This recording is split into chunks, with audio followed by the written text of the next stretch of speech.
Pinrito ko na muna yung bangos, pagkatapos ay naggisa na ako ng luya, sibuyas at bawang.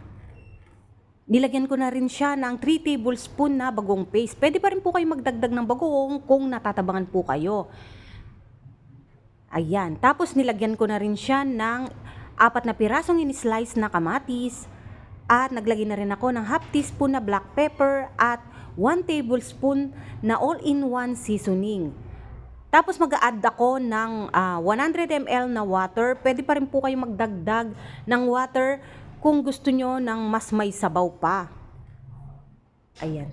Tatakpan lang po natin hanggang sa lumabas yung katas ng kamatis.